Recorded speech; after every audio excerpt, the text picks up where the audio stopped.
Olá pessoal, retornando aqui para o nosso bloco de número 2 e a gente vai dar continuidade aqui na nossa temática tratando sobre tombamento. Nós falávamos que tombamento é uma forma de intervenção restritiva do Estado na propriedade privada e ela é feita em razão da necessidade de uma proteção do meio ambiente, no ponto de aqui o meio ambiente no que diz respeito aos seus aspectos de patrimônio histórico, artístico e cultural. Vimos também que essa competência ela é competência concorrente entre os entes federativos, a competência para que seja estabelecido esse tombamento, podendo, portanto, ocorrer que um único bem ele tem aí tombamento por diversas, pelas três esferas distintas, né, os três entes federativos distintos. Nós podemos ter aí, portanto, um único bem que é tombado pelo município, pelo Estado e pela União. Depende aí da abrangência, da sua importância. Se for um bem de importância local, nós teríamos aí diante de uma competência do município para estabelecer esse tombamento.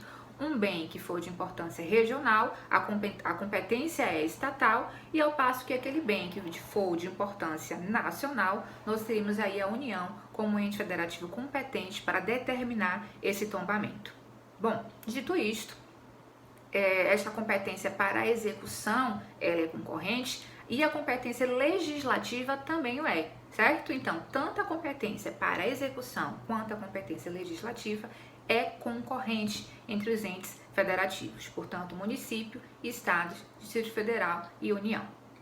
Nós temos também que esse tombamento ele pode ser voluntário ou compulsório.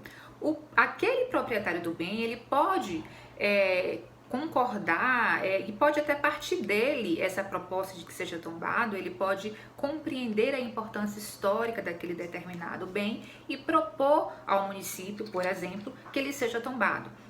E pode ser, portanto, voluntária ou compulsória. O Estado aí ele compreende a importância e a necessidade desse tombamento. O proprietário ele discorda em razão das restrições que ele eventualmente irá sofrer em razão desse tombamento. Nós veremos aqui quais são. Mas ainda assim, este tombamento ele pode ser determinado de forma compulsória, certo? Podem ser tombados bens corpóreos, móveis ou imóveis. No que diz respeito aos bens incorpóreos, eles podem ser registrados, mas não tombados. É o que a gente chama de registro ambiental. Então, eles podem ser tombados. Quais os bens que podem ser tombados? Os bens corpóreos, móveis e imóveis. Mesmo o particular, aqui é uma outra informação importante, permanecendo no bem, ele passa a ser protegido pelo poder público.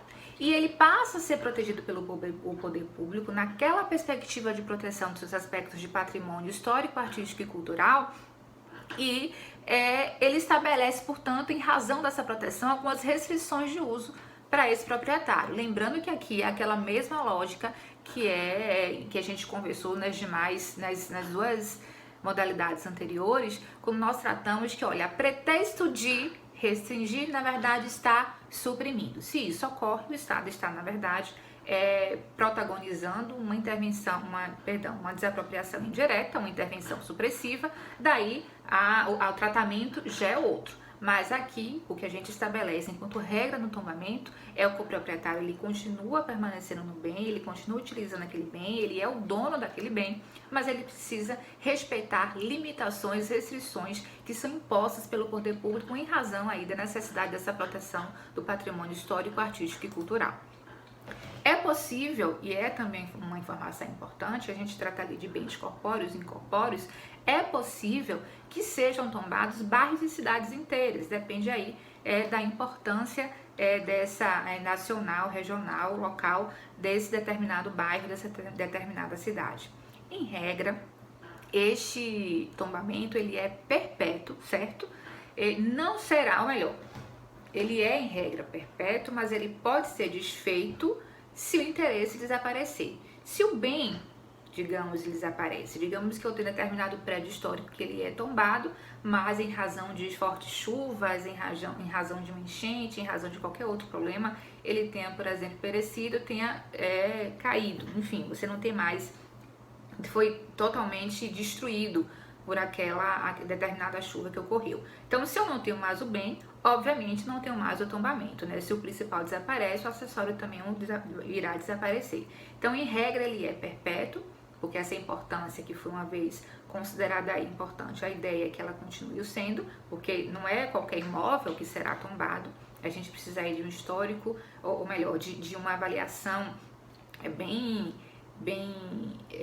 técnica para determinar se esse bem deve ser tombado ou não, certo? Depende, como já antecipei para vocês, da sua importância, seja local, seja regional, seja nacional, mas em regra ele é perpétuo, podendo ser desfeito apenas se o interesse desaparecer.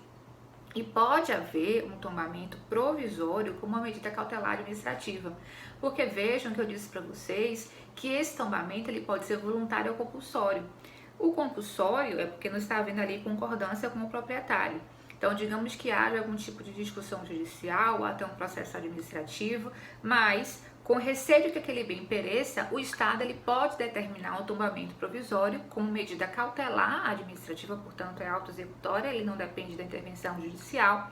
Ele pode determinar esse tombamento provisório como medida cautelar, a fim de que garanta aí que o resultado prático do processo, que é o tombamento final, né, o tombamento perpétuo, aquele tombamento que vai ser posterior uma vez que haja ali ou uma decisão judicial, ou uma vez que seja judicializado, ou até uma decisão de um processo administrativo, a fim de garantir que esse resultado final ocorra, ele pode estabelecer esse tombamento enquanto cautelar, um tombamento provisório enquanto cautelar, certo? Uma outra informação importante é que o procedimento ele é resultado de um processo administrativo e a conclusão é o registro no livro de tombo, certo? Se for imóvel, ele deve ser gravado no tombamento de registro de imóveis também. Agora, claro que eu coloco aqui procedimento enquanto resultado de um processo administrativo e eu não estou aqui excluindo uma possível judicialização que a gente sabe que o proprietário, uma vez se sinta prejudicado, ele pode recorrer ao judiciário, certo? Mas via de regra aqui, ainda o compulsório, ele é estabelecido ao final de um processo administrativo. Então, ele costuma ser o resultado de um processo administrativo e a conclusão é o registro no livro de tombos. Ao proprietário deste imóvel que é tombado, são estabelecidas algumas restrições, algumas limitações de fazer, não fazer e tolerar. Então, é a mesma lógica das duas anteriores, da servidão administrativa e da limitação administrativa. São estabelecidas restrições, certo? Mas restrições que não impeçam o uso daquele bem pelo particular, porque uma vez o faça, nós estaríamos aí diante de uma intervenção supressiva na modalidade de desapropriação indireta. Uma outra consideração também igualmente importante é que não há, neste caso aqui, direito de preferência sobre alienação extrajudicial. Porém, o poder público ele tem a preferência em caso de alienação judicial de um bem tombado. Veja aí a diferença, que lá como nós tratamos da limitação administrativa, nós falamos sobre esse direito de preempção, né, que é esse direito de preferência numa alienação extrajudicial. Aqui eu estou tratando que não há que se falar nessa preferência, na alienação extrajudicial, mas há numa alienação judicial. O poder público ele tem sim esse direito de preferência, certo? Bens tombados, exceto os públicos, eles podem ser penhorados. Veja aqui por que essa possibilidade aí desse direito de preferência na alienação judicial. Olha, um bem tombado, ele pode ser penhorado? Pode, certo? Se não for um bem público, então a impenhorabilidade é uma característica, é uma prerrogativa, é uma garantia de bens públicos. O bem tombado, ele pode ter um bem público tombado e um bem particular tombado. Esse bem particular tombado, ele poderá sim ser penhorado, daí porque esse direito de preferência em uma possível alienação judicial, ok? Bom, vamos seguindo. O proprietário desse imóvel tombado, ele é responsável pela conservação do bem tombado. Veja que daí nós temos uma razão, inclusive, de por vezes esse tombamento não ser um tombamento voluntário, né? Não há um acordo, porque muitas vezes o proprietário considera que não vai suportar determinados custos que um bem tombado exige. Mas a regra é que é ele que é o responsável pela conservação desse bem.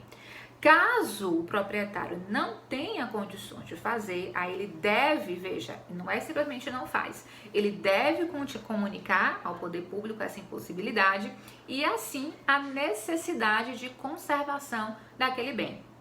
Nós vimos que ele pode ser provisório, como uma cautelar administrativa, para evitar que o proprietário destrua este bem durante o processo de tombamento. E, portanto, uma vez que eu faço essa cautelar, o processo ele segue, concluímos o processo, esta cautelar, este tombamento provisório, ele é convertido em definitivo. O proprietário ele não pode alterar ou destruir o bem tombado, certo?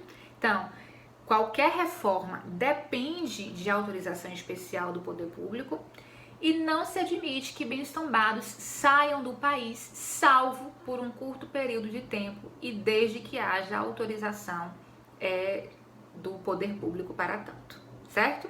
Bom, então, resumindo aqui o que nós falamos sobre tombamento. Forma de intervenção na qual o poder público protege o meio ambiente e aqui na perspectiva, no que tange aos aspectos de patrimônio histórico, artístico e cultural. A competência de execução desse tombamento é uma competência concorrente, podendo, portanto, inclusive haver um único bem com tombamento municipal, estadual e federal. A competência legislativa ela é igualmente concorrente. Este tombamento ele pode ser voluntário ou compulsório. Podem ser tombados bens corpóreos móveis ou imóveis, certo? No que diz respeito aos bens incorpóreos, eles podem ser registrados, mas não tombados. É o que a gente chama de registro ambiental. Então, portanto, bens que são incorpóreos, eles podem ter registro ambiental e não tombamento. E mesmo o particular permanecendo no bem, ele passa a ser protegido nessa perspectiva aí de proteção de patrimônio histórico, artístico e cultural, ele passa a ser protegido pelo poder público. Outro ponto, é possível que haja tombamento de bairros e cidades, em regra ele é perpétuo, pode não deixar de ser uma vez que desapareça o interesse da administração pública ou desapareça o próprio bem, né? Naquele exemplo que eu dei de determinado casarão que desabou em razão de fortes chuvas. O procedimento ele é resultado de um processo administrativo e a conclusão desse processo administrativo é o registro no livro de tombo e ao proprietário são impostas limitações, obrigações de fazer, de não fazer ou de tolerar. Ele também tem a obrigação aí, dentro dessas obrigações de fazer, de não fazer e tolerar, ele tem a obrigação de fazer com que aquele bem seja mantido, portanto, a conservação do bem tombado é de responsabilidade do proprietário. Se ele não tem condição de fazê-lo, ele deve informar a administração pública, certo? E aí sim ver qual é a possibilidade de algum tipo de colaboração de ajuda de custo, ou até que esse custo ele seja repassado para a administração, mas via de regra, a conservação do bem é de responsabilidade do proprietário. Não há que se falar em direito de preempção, não há que se falar em direito de preferência, aquilo que nós vimos lá na limitação administrativa, não há direito de preferência para alienações extrajudiciais, mas haverá o direito de preferência do poder público no caso de alienação judicial, certo? E não se admite que bens tombados eles saiam do país, exceto por um curto período de tempo e desde que haja uma autorização específica do poder público, tá bom? Bom, nós vimos, portanto, já a servidão administrativa, vimos limitação administrativa e vimos tombamento. Bom, vamos lá. Vamos falar agora sobre requisição administrativa. Requisição administrativa é uma outra modalidade de intervenção do Estado na propriedade privada, mas uma modalidade restritiva e não, portanto, supressiva. Nessa requisição administrativa, é prevista no artigo 5º, inciso 25, nós temos que o artigo diz exatamente o seguinte, eu vou ler aqui para vocês. No caso de iminente perigo público, a autoridade competente poderá usar de propriedade particular, assegurada ao proprietário indenização ulterior, se houver dano, tá? Nós estamos aqui, portanto, um tratamento constitucional, artigo 5º, inciso 25, onde a gente vai falar aqui dessa requisição administrativa. É uma competência legislativa exclusiva da União. Portanto, requisição administrativa, a competência legislativa, ela é exclusiva da União. É uma modalidade onde o Estado utiliza bens móveis, imóveis e, vejam, serviços particulares também. Então, serviços particulares, bens móveis e imóveis, mas não em qualquer circunstância, em situação de perigo público iminente, ações humanas, fatos da natureza, epidemias. Então, isto caracteriza, estes exemplos podem caracterizar uma situação de perigo público iminente e daí estaria configurada aí uma legitimação para essa requisição administrativa. Portanto, quando a gente fala de requisição administrativa, a gente está falando de iminente perigo público, certo? E quando eu falo de requisição administrativa, eu falo de utilização de particulares, de bens móveis, de bens imóveis, mas também de serviços particulares. É um procedimento unilateral e autoexecutório, essa requisição administrativa. Autoexecutório quer dizer que unilateral, que não é necessário acordo por parte do particular, a imposição é o exercício do poder de polícia, e é autoexecutória porque não depende de autorização judicial, a administração pública fará por conta própria, certo? A autoexecução, portanto, dessa requisição administrativa, e ela é também temporária, ela vai durar, óbvio, se eu estou tratando aí de uma intervenção que ela é legitimada em razão de um iminente perigo público, ela deve ser temporária. Ela vai durar até que a conclusão dessa atividade pública, né, em razão desse perigo iminente, ela seja necessária. Então, vai durar enquanto necessário, mas ela é temporária. E há uma discussão doutrinária no que diz respeito a essa possibilidade da requisição de bens consumíveis. Veja, eu falei que essa requisição administrativa, ela pode recair sobre bens móveis, imóveis e até serviços particulares. O que há enquanto discussão doutrinária, discussão importante doutrinária, é sobre essa possibilidade da requisição recair sobre bens consumíveis. Aqueles que eles perdem a sua utilidade após o primeiro uso, certo? Então, e daí? Se eu vou utilizar este bem que a partir desse uso ele perderá a sua utilidade, eu posso falar sobre requisição administrativa, já que eu estou tratando, aí eu não estaria suprimindo a utilização daquele bem, não apenas restringindo a utilização. Se o bem for fungível, né, ou seja, se esse bem ele puder ser substituído por outro de mesma qualidade, ele pode ser requisitado. Mas se o bem for infungível, a gente não vai estar diante de uma requisição administrativa, mas de uma desapropriação, ok? Vamos seguindo. Bom, falamos sobre requisição administrativa, fazendo aqui apenas requisição administrativa, a gente tem menos informações assim importantes para a gente considerar numa aula, né, nesse recorte aqui de aula, mas resumidamente, nós temos que ela está diretamente relacionada à existência de um iminente perigo público, ela é temporária, certo? Vai durar enquanto necessário para solucionar aquela questão. Se eu estiver, por exemplo, diante de epidemias, de pandemias, eu posso aí requisitar esses bens móveis, imóveis ou até serviços de particulares. O serviço de um médico particular, por exemplo, ele pode ser requisitado, sim. Vai ser indenizado se houver dano, então não há uma indenização, não é matemática, não é uma fórmula, houve a utilização, haverá indenização, não, é necessário que seja demonstrado esse prejuízo, certo? E há uma discussão sobre a possibilidade de requisição de bens consumíveis, e o que nós temos aqui, se o bem ele for fungível, o que quer dizer? Se este bem ele puder ser substituído por outro de mesma qualidade, eu estaria diante aí de uma possibilidade de requisição. Se não, se ele for infungível e, portanto, não puder ser substituído por um outro bem de mesma qualidade, eu estaria diante de uma desapropriação e não de requisição administrativa, porque aí eu estaria diante de uma supressão daquela propriedade e não de uma restrição, como é aqui a lógica empregada para essas modalidades restritivas. Uma outra modalidade de intervenção restritiva é a ocupação temporária.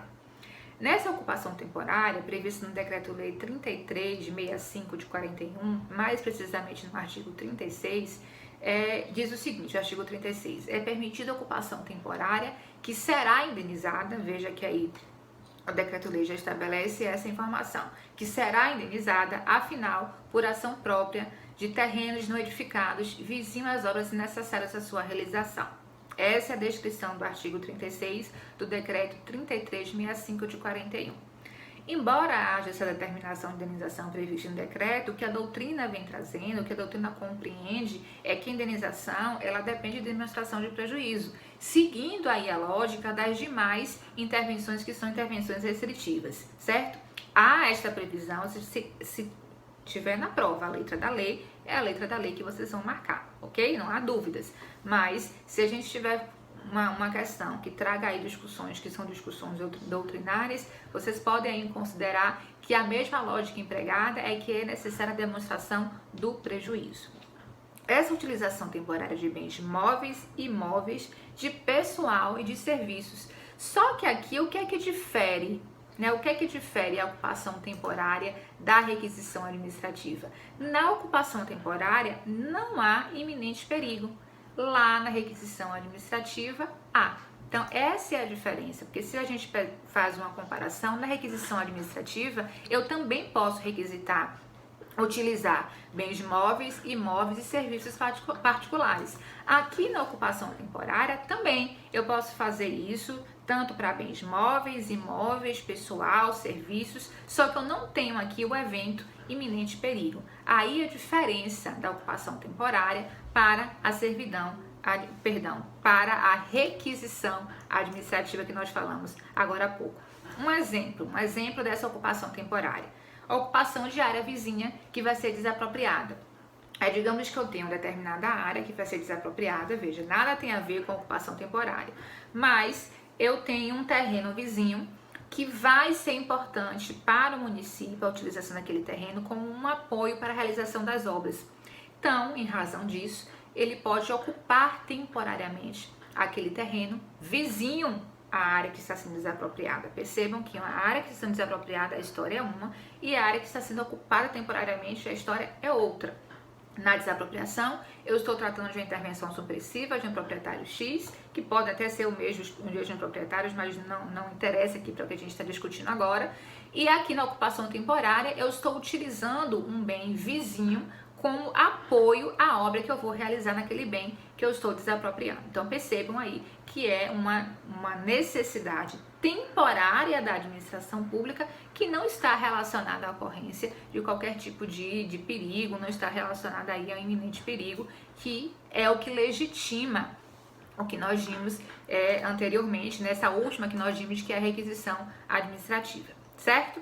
Então, exemplo, ocupação de área vizinha, que vai servir como apoio para uma obra de uma área que está sendo desapropriada, a utilização de uma escola privada como zona eleitoral, também é um exemplo de ocupação temporária, não há que se falar em iminente perigo, e é temporária, porque vai utilizar ali no máximo naquele final de semana de eleição, e até eventualmente num segundo turno, mas é uma utilização temporária. E essa indenização, ela só vai essa indenização, diante do que a doutrina defende, é que a indenização ela depende de demonstração de prejuízo. Na verdade, essa construção doutrinária, ela abarca todas as intervenções restritivas, que é possível a indenização desde que haja demonstração de um prejuízo. E aí sim, restaria legítima essa indenização, tá bom?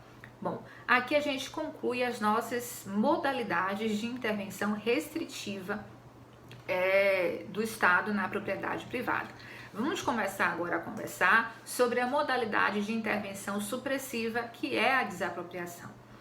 Acerca da desapropriação, nós temos muita coisa para falar, certo? Então, vocês verão aqui que a gente vai utilizar esse restante desse bloco e mais 2 blocos posteriores para que a gente consiga concluir e fechar aqui o assunto de intervenção, tratando das especificidades da desapropriação, porque a gente, de fato, tem bastante conteúdo para tratar. Em relação à desapropriação, vocês já sabem que é a única modalidade de intervenção supressiva estatal, porque ela suprime a propriedade do particular. Não há que se falar em restrição, não há utilização compartilhada, não há o uso exclusivo, mas cedo, temporariamente. Não. O que há aqui é a supressão, a perda da propriedade. Inclusive, essa desapropriação, ela é considerada como uma forma originária de aquisição de propriedade. O que quer dizer isso? Quais os efeitos de se considerar a desapropriação como uma forma originária de aquisição de propriedade? Quer dizer que ela não opera, veja, a desapropriação, ela não opera como compra e venda, certo? Ela opera como uma transferência. O bem chega ele não opera como compra e venda, ou melhor, ele não opera como compra e venda, não opera como transferência, ele chega às mãos do Estado livre e desembaraçado. Veja que ele não tem qualquer ônus que recaia sobre o bem, vai ficar subrogado nesse valor da indenização, não. Vamos recapitular aqui para deixar essa informação da desapropriação bastante clara para vocês, porque é importante, é uma consideração preliminar que é importante que vocês tenham fixado aí em mente. É uma forma originária de aquisição dessa propriedade, o que quer dizer que não opera a desapropriação como opera uma compra e venda, como opera uma transferência. É como se aquele bem tivesse sido desde sempre do Estado. Essa é a ideia, né, de ser uma forma originária de aquisição de propriedade, dessa premissa, né, estabelecida de ser uma forma originária de aquisição dessa propriedade. O bem chega às mãos do Estado completamente livre e desembaraçado, ou seja, qualquer ônus que recaia sobre o bem, ele vai ficar subrogado no valor da indenização, certo? Não há que se falar depois de um bem que tenha qualquer tipo de restrição. É uma intervenção supressiva e, portanto, excepcional, apenas permitida quando presentes os pressupostos constitucionais para a sua prática. A gente vai ver que a desapropriação tem a comum, tem a especial, tem a expropriação, ou a desapropriação sanção, que são expressões sinônimas, mas esta aqui, a lógica inicial é que, independente de qual seja essa modalidade de desapropriação, ela deve ser excepcional, porque afinal de contas eu estou tratando da perda da propriedade. Eu estou tratando aí daquele bem que é considerado até pelo Código Civil enquanto absoluto, embora isso tenha sido relativizado, nós já vimos, né, pela necessidade de cumprimento da função social dessa propriedade, mas eu estou tratando da perda de um bem. Então, se eu estou tratando da perda de um bem do Estado, em favor do Estado, a perda de um bem particular em favor do Estado, por mais que haja a lógica que é empregada aí é a lógica do princípio da supremacia do interesse público sobre o privado, mas ela deve ser excepcional, porque eu estou tratando aí da supressão de uma propriedade, a supressão de um direito previsto constitucionalmente, certo? Bom, qual é o objeto da desapropriação? Bens móveis, imóveis, corpóreos, incorpóreos, públicos, privados, direitos de crédito, a rigor, tudo pode ser desapropriado, certo? Cotas de sociedade de empresa jurídica, direitos reais, cotas sobre direitos reais, tudo isso pode ser desapropriado. É claro que o que nós vimos de mais comum é a desapropriação de bens imóveis, né? É mais comum que nós vejamos isso na prática. Mas, a rigor, todos esses bens que eu mencionei aqui, todas essas propriedades que eu mencionei aqui, podem sofrer essa restrição, podem sofrer, melhor dizendo, essa supressão, que neste caso aqui é o exemplo de desapropriação. A desapropriação, ela não o que a gente, esses bens todos que eu mencionei, né, essas propriedades todas que eu mencionei, elas podem sim ser objeto de desapropriação, mas não é possível, aí a gente vê o que é possível, agora a gente vê o que não é possível.